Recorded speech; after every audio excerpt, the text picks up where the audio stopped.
Salut tout le monde, bon voici comme promis la solution des exercices que je vous ai proposés à la fin de la dernière vidéo. J'espère que vous les avez traités, sinon vous regardez la solution que je vous propose aujourd'hui et bonne chance.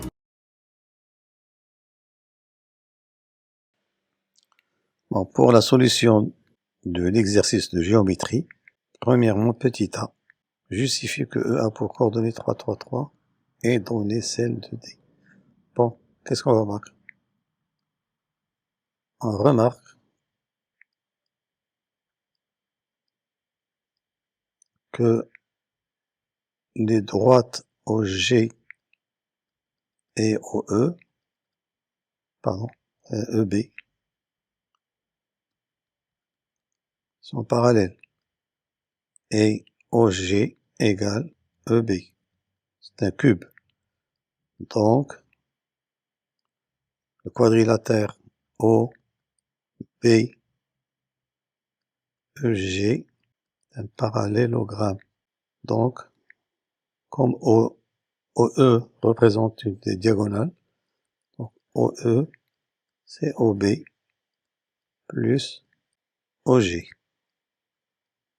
Or, OB de la même manière, c'est une diagonale dans le quadrilatère OABC. C'est OA plus OC. Donc, on aura OE. Donc, OE égale OA plus OC plus OG. C'est-à-dire OE égale 3I plus 3J plus 3K.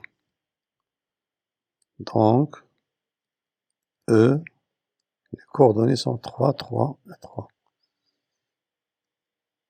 Coordonnées de D. Et on remarque bien sûr qu'on a OD. C'est de la même manière. OD c'est quoi? C'est OA plus OG qui est égal à 3I plus 3K. Donc D a pour coordonnées 3, 0, 3.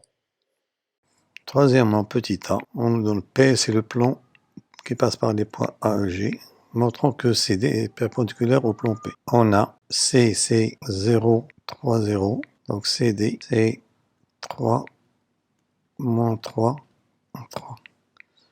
Alors on remarque que CD, ce n'est autre que 1 tiers de AE vectoriel AG. Or, AE vectoriel AG est normal au plan AEG, c'est-à-dire au plan P. Donc, CD est normal au plan P et par suite, CD est perpendiculaire au plan P. On a N CD 3, moins 3, 3 est normal au plan P. Donc le vecteur N 1, moins 1, 1 est aussi normal à P. Donc le plan P s'écrit de la forme X moins Y plus Z plus D égale 0. Or, A appartient au plan, implique que 3 moins 0 plus 0 plus D égale 0, implique que D égale moins 3.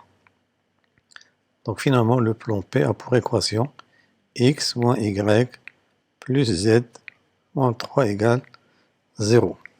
Quatrièmement, bon, S, c'est l'ensemble des points x carré qui vérifie x carré plus y carré plus z carré moins 3x moins 3y moins 3z plus 6 égale 0. Voilà S. Donc ça fait x carré moins 3x plus y carré moins 3y plus z carré moins 3z plus 6 égale 0. C'est-à-dire que x moins 3 demi au carré, moins 9 sur 4, bien sûr, ça c'est la forme canonique, plus y moins 3 demi au carré, moins 9 sur 4, plus z moins 3 demi au carré, moins 9 sur 4, plus 6 égale 0. Donc on aura x moins 3 demi au carré, plus y moins 3 demi au carré, plus z moins 3 demi au carré. Ici, nous aurons moins 27 sur 4 plus 6 égale 0. X moins 3 demi au carré plus y moins 3 demi au carré plus z moins 3 demi au carré. Ici, nous aurons moins 3 sur 4 égale 0.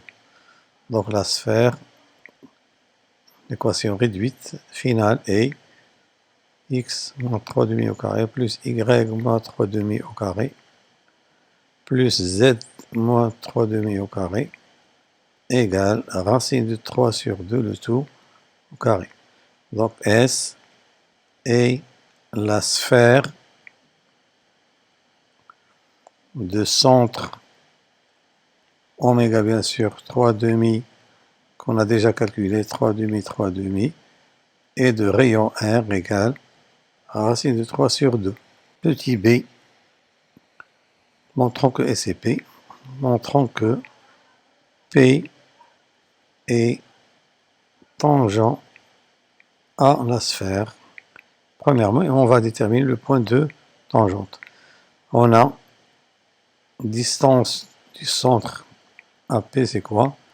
C'est la valeur absolue de 3 demi moins 3 demi plus 3 demi moins 3 sur, bien sûr, racine de 1 au carré plus 1 au carré plus 1 plus moins 1, ça fait 3 égale. Donc ça fait 2 moins 3, ça fait valeur absolue de 3 moins 6, ça fait moins 3 demi sur racine de 3.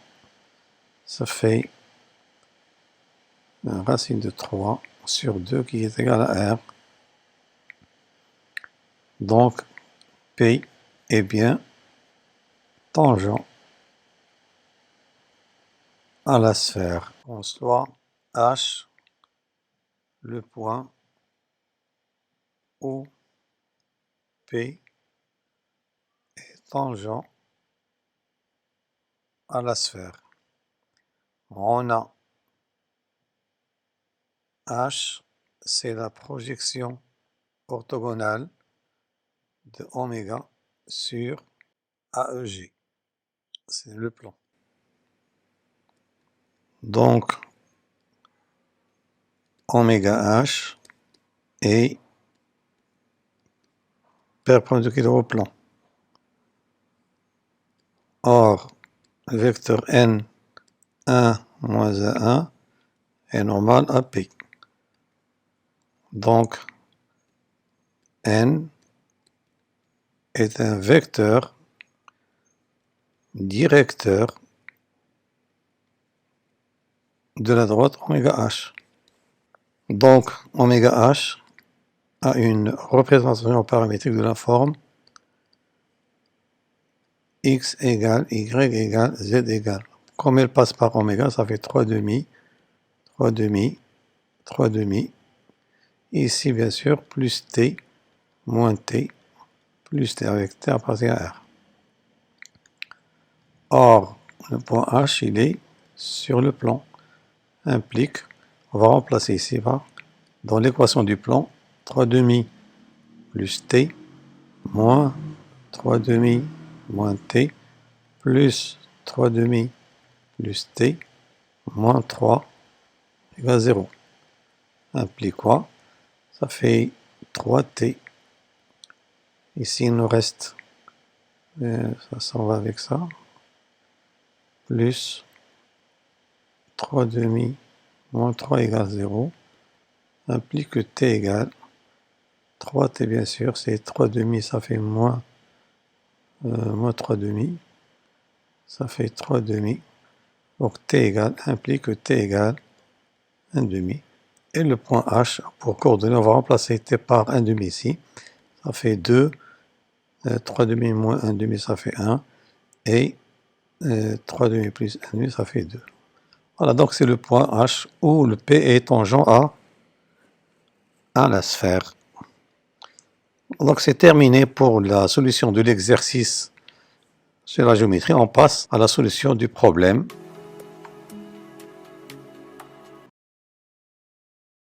Pour la solution du problème, bon, on nous demande de montrer petit a que la limite de x plus 1 ln de x plus 1 en moins 1 plus égale 0. Bon, il suffit d'effectuer un changement de variable. On pose grand X égale X plus 1. Donc quand petit x tend vers moins 1 par valeur positive, alors grand X tend vers 1, 0 plus. Et on sait que, et on a bien sûr limite x plus 1 ln de x plus 1 quand x tend vers moins 1 plus, c'est la limite grand X ln de grand X quand x tend vers 0 plus, qui est une limite remarquable, égale 0. Petit b, montrer que pour tout x positif, g' de x, on a, quel que soit x supérieur à moins 1, bien sûr g' de x égale, donc c'est le produit, donc ça fait x plus 1 prime, bon on va le faire directement, c'est 1, c'est ln de x plus 1, plus x plus 1 fois ln prime, qui est égal à x plus 1 prime sur 1, donc ça fait 1 sur x plus 1, plus 1 demi. Donc g' de x est égal à ln de x plus 1 plus 1 plus 1 demi, ça fait 3 demi. Petit c, tableau de variation de g. Bon, premièrement, il faut calculer les zéros de la fonction dérivée. On a g' de x, quel que soit x positif, pardon, supérieur à moins 1. On a g' de x égale 0. C'est équivalent ln de x plus 1 plus 3 demi égale 0.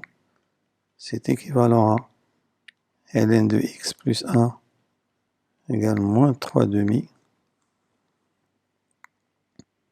C'est équivalent à x plus 1 égale exponentielle moins 3 demi. C'est équivalent à x égale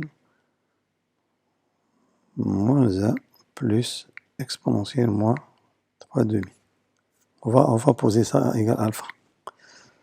Alors, pour le tableau de variation, là, on a ici x moins 1 plus l'infini. Alpha, il est là.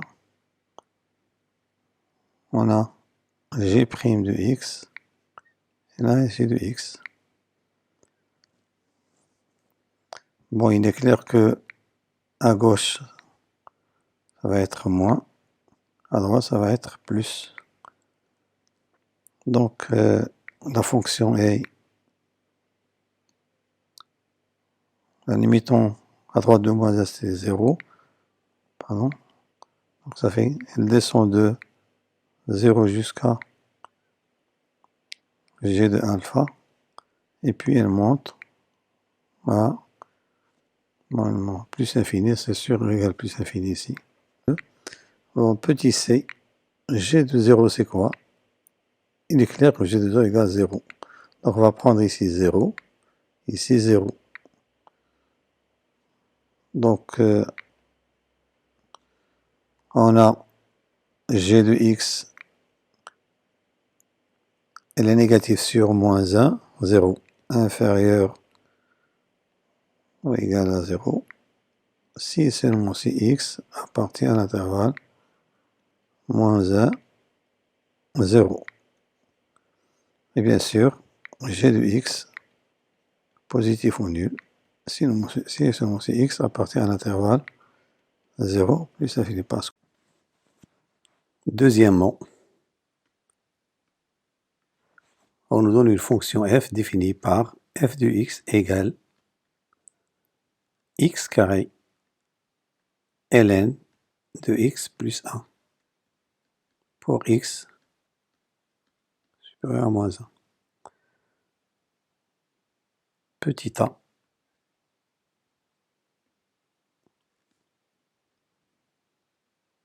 Limite. Bon, il est clair que la limite de f de x en plus l'infini, c'est plus l'infini. La limite f de x sur x en plus l'infini égale la limite de x ln de x plus 1, c'est toujours plus l'infini. Pour l'interprétation, CF, bien sûr, admet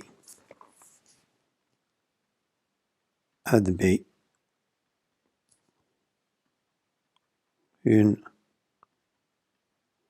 branche parabolique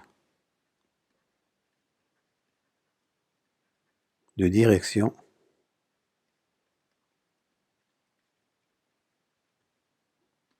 l'axe des y. Petit b, limite f de x en x tend vers moins 1 plus, c'est la limite, x carré ln de 1 plus x tend vers moins 1 plus. Bon, il est clair que on a, pour expliquer un petit peu, x carré en moins 1 plus, c'est 1, et limite 1 plus x en moins 1 plus égale 0 plus implique que la limite de ln de 1 plus x en moins 1 plus égale moins l'infini. Donc, la limite f de x travers moins 1 par valeur positive, c'est moins l'infini. Et pour l'interprétation, la droite d'équation moins 1 est une asymptote verticale à la courbe de petit c. Calculons f' de x. On a quel que soit x supérieur à moins 1, f' de x, c'est x carré prime fois ln de 1 plus x plus x carré fois ln prime de 1 plus x égale 2x ln de 1 plus x plus x carré fois dérivée, c'est 1 plus x prime sur, ça fait 1 sur 1 plus x égale 2x ln de 1 plus x sur 1 plus x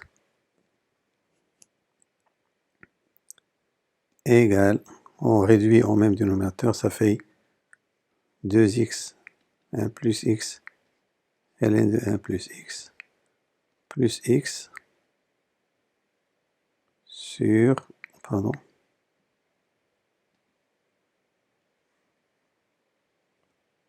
sur x plus 1. On factorise par 2x, ça fait 2x sur x plus 1, facteur de x plus 1 ln de 1 x plus 1. Ici, quand on factorise par 2x, on divise par 2, plus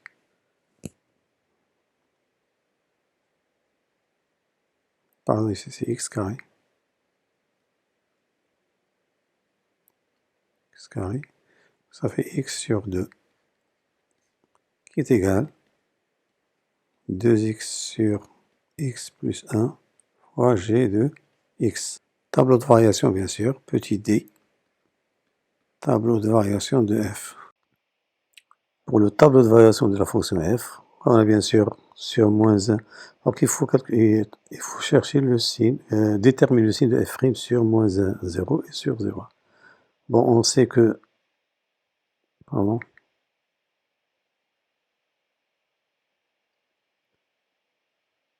on a pour x supérieur à moins 1 à 0, 2x sur x plus 1, il est strictement négatif. Et on a vu que g de x était négatif. Donc, f' de x, le produit, est positif sur moins 1, 0. Et 2x sur x plus 1, bien sûr, positif, sur 0 plus infini. Et on peut regrouper les deux. Et g de x, c'est positif. Donc, f' de x, positif, sur 0 plus infini. Et f' s'annule bien au point 0, bien sûr, parce que g de 0, c'est 0. Donc, nous avons ici plus, plus. Donc, notre fonction, elle est strictement croissante sur moins 1, 0. Remarquez bien ici, nous avons ici un 0. L'image de 0, c'est 0. La limite, c'est moins l'infini. Ça, c'est plus infini. On remarque que ça, c'est un point d'inflexion parce que la fonction dérivée s'annule au point 0 tout en étant strictement croissante, sans changer de signe. Donc, c'est un point d'inflexion. On nous demande bien sûr de petit c, la tangente au point O, c'est quoi? C'est y égale f' de 0 facteur de x moins 0 plus f de 0, ça va donner combien? Ça va donner 0. C'est 0. C'est moins 1. Nous avons une asymptote verticale. Nous avons tangente horizontale ici. Et nous avons une branche parabolique direction y. La courbe, elle est comme ça. Donc voilà, la fonction, elle vient de moins l'infini de asymptote verticale. Elle traverse, ça c'est un point d'inflexion. Et puis elle va comme ça. Donc ça c'est C. Branche parabolique de direction OY. C'était pas difficile pour la courbe. Dans cette partie, il s'agit de l'intégrale, bien sûr. Troisièmement,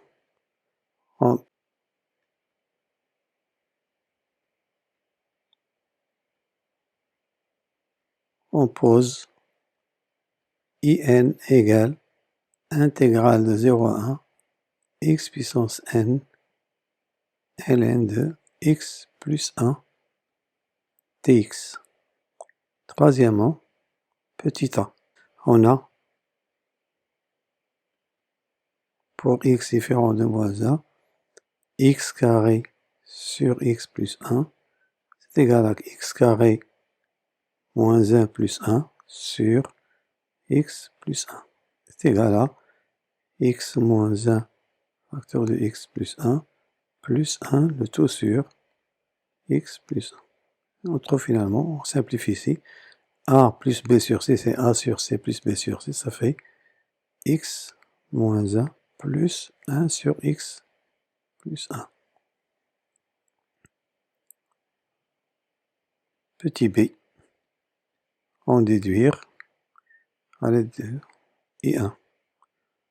Bon, on va I1 c'est quoi? C'est l'intégrale de 0 à 1. On remplace n par 1, x, ln de x plus 1 dx. Donc on pose, donc il faut faire apparaître x carré sur. Donc l'idée c'est de prendre u' de x égale x, comme ça la puissance devient x carré sur 2.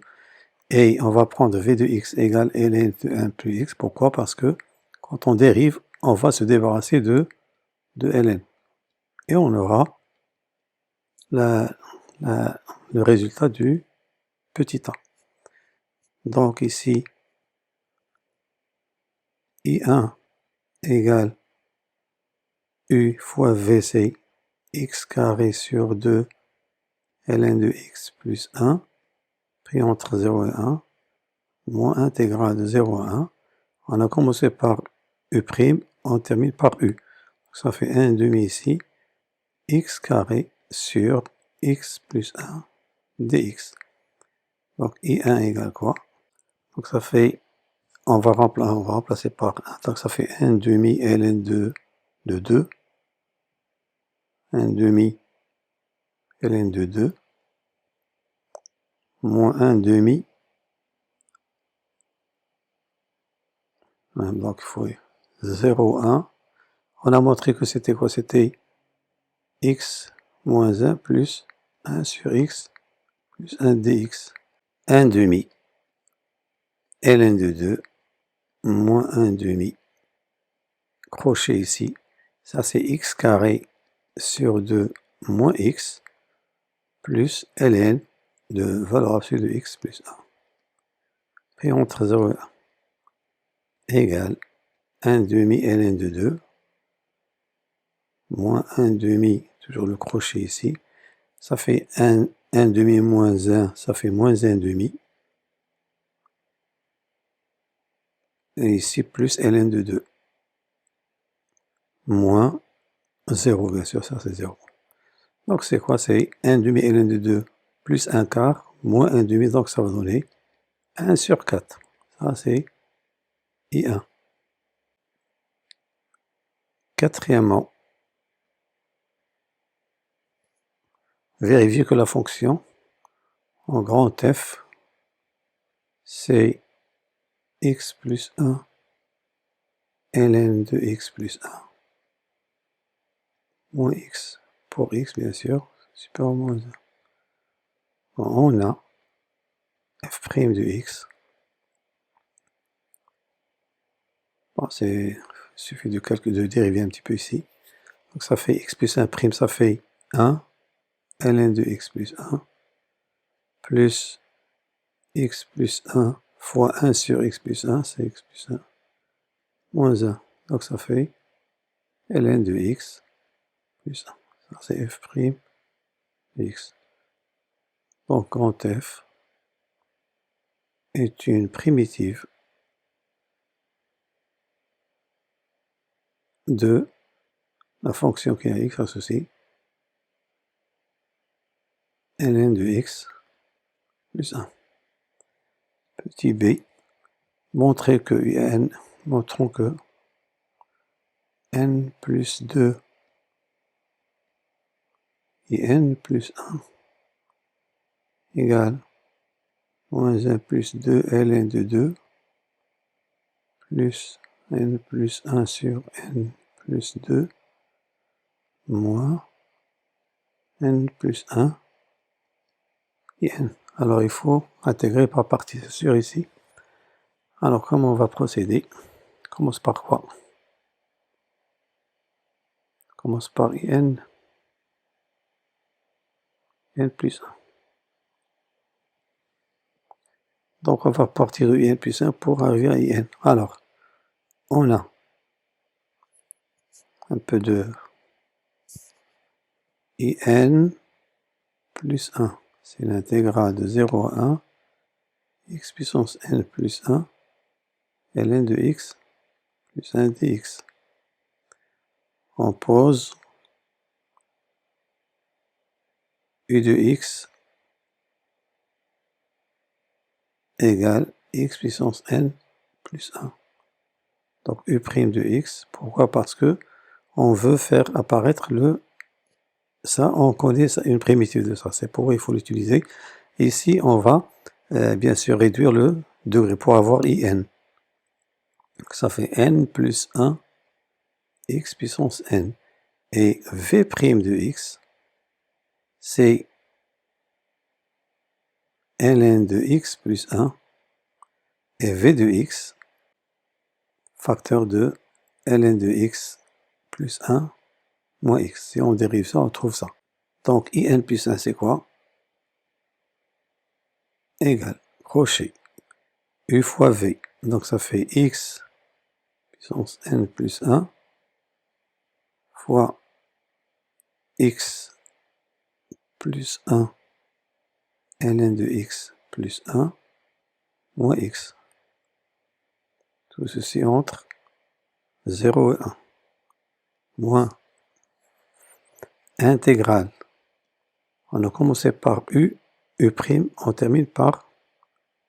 On a commencé par u, on termine par... Donc ça fait n plus 1 ici. Enfin, on fait sortir le n plus 1 ici. Intégrale de 0 à 1, c'est la fonction, toute cette fonction-là. C'est x plus 1, ln de x plus 1, moins x. Moins x. C'est un peu long, mais il faut aller doucement. Égale. Alors, si on remplace x par 1, on aura ici 1, 2 ln de 2 moins 1. 2 ln de 2 moins 1, c'est déjà. Et pour x égale 0, ça s'annule. Moins n plus 1, ça, on va développer ça. Intégrale de 0 à 1, x puissance n, c'est x puissance n plus 1 ln de x plus 1. D'accord? Plus x puissance n ln de x plus 1 moins x à la puissance n plus 1, le tout dx, égale moins 1 plus 2 ln de 2 moins... Alors, qu'est-ce que ça donne? L'intégrale est linéaire, donc ça va donner moins n plus 1. Ça, c'est quoi? C'est intégrale in plus 1. Ici, ça c'est in, donc c'est moins n plus 1 in. Et ici, c'est moins n plus 1 intégrale de x puissance n plus 1. Donc ça fait x puissance n plus 2 sur n plus 2, pris entre 0 et 1, égale moins 1 plus 2 ln de 2. Combien nous avons ici? C'est... Oh, on laisse ça. Donc ça fait moins n plus 1 in plus 1, moins n plus 1 in. Alors ça c'est quoi? C'est 1 sur n plus 1, donc ça fait moins n plus 1 sur n plus 2. Au point 0, c'est 0. Donc finalement, on va, ça c'est n, in plus 1. On va ramener in plus 1 ici. Donc on aura in plus 1 plus n plus 1. Donc ça fait n plus 2. C'est n plus 2 in plus 1 égale moins 1 plus 2 ln de 2. Il nous reste moins n plus 1 in moins n plus 1 sur n plus 2. Est-ce qu'il demande ça? J'espère bien. C'est un plus. Pourquoi dans un plus? Alors, il y a... Ah d'accord, je me suis trompé ici. nous avions déjà un moins ici. Donc ça va être ici plus. Oui, moins c'est plus. Donc c'est plus et c'est plus. Voilà. Donc c'est le résultat que l'on demande. Bon, petit c, I2, préciser la valeur du I2. Bon, I2, bien sûr, on va utiliser cette formule-là. Pour n égale 1, on trouve 3I2 égale moins 1 plus 2 ln de 2 moins 2 I1 plus 2 sur 3. On remplace n par 1. Donc on aura 3I2 égale moins 1 plus 2 ln de 2 moins 2 fois 1 quart qu'on a déjà calculé plus 2 tiers. Donc est-ce qu'il y a des choses à... Donc voilà, un peu de calcul. 3I2 égale, donc ça fait 2 ln de 2 moins 1 moins 1 demi plus 2 tiers. Il faut calculer jusqu'au bout. C'est 2 ln de 2, ça fait moins 3 demi plus 2 tiers. Donc 3I2 égale 2 ln de 2. On réduit au même dénominateur, ça fait moins 9 plus 4, ça fait moins 9, ça fait moins 5 sur 6. Donc I2 égale 2 tiers ln de 2 moins 5 sur 18. Alors, que représente I2? I2, c'est l'intégrale de 0 à 1, x carré, ln de x plus 1 dx. Donc, c'est l'intégrale de 0 à 1, f de x, dx. Donc, I2, c'est quoi? Et l'aire de la partie du plan limitée par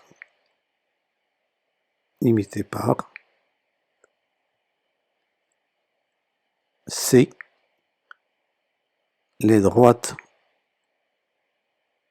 d'équation x égale 0 et x égale 1 et l'axe des abscisses. Voilà. Si on revient en arrière, ça va être ça. Ça c'est 1. C'est cette partie-là.